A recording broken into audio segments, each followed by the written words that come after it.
Cette semaine, on parle de la gestion des priorités.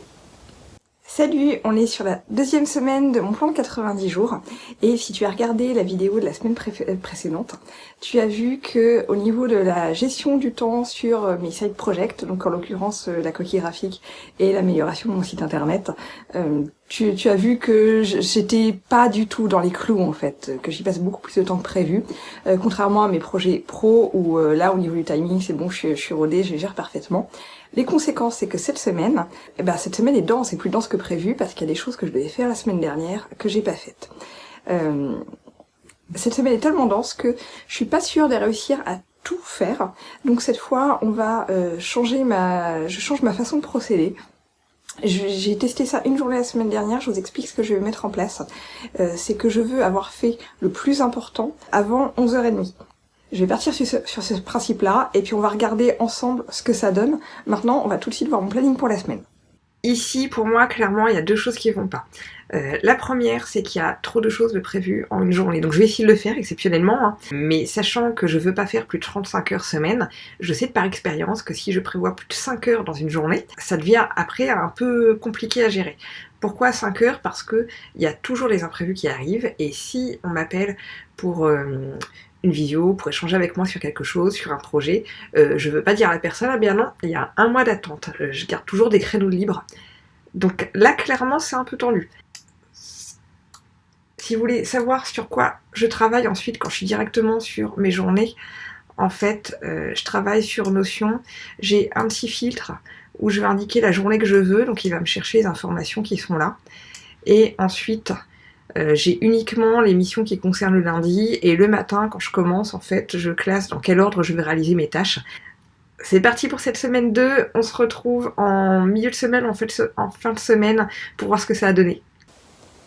On est vendredi, la semaine a passé super vite. Je voulais vous dire ce que j'ai fait lundi, j'ai oublié. Je vous dis que mardi, j'ai donné cours toute la journée, des cours sur Illustrator à des futurs assistants web marketing. Mercredi, j'ai travaillé sur des projets clients. Jeudi matin, j'ai eu un rendez-vous pour rencontrer une chargée de communication qui avait besoin d'une formation sur Illustrator, donc il fallait voir ses process, exactement ce qu'elle faisait pour que je puisse lui concocter un programme sur mesure. L'après-midi, j'ai travaillé sur le montage de la vidéo de la première semaine du vlog. J'y ai passé 4 heures. Donc je sais pas si vous vous souvenez le temps que j'avais attribué à cette tâche-là cette semaine, mais j'ai tout explosé clairement. Ça va être un truc à revoir. Et ce matin, de 9 à 10, j'ai une visio avec ceux que j'appelle les Charentaises. C'est un cercle d'entrepreneurs avec qui j'échange toutes les semaines et qui me booste à fond. Mais ça, ce sera le sujet d'une prochaine vidéo. Donc là, l'idée, c'est de terminer la petite vignette pour la vidéo de la semaine 1, pour la publier aujourd'hui, parce que je me suis engagée à faire ça tous les vendredis. Je reprends les micro-tâches que j'ai à faire en début d'après-midi, et puis on va faire le bilan de la semaine. Et on va voir comment je m'en tire pour cette deuxième semaine du plan à 90 jours et la gestion des priorités le matin. À ce moment-là de la vidéo, je suis en train de bouder pour deux choses.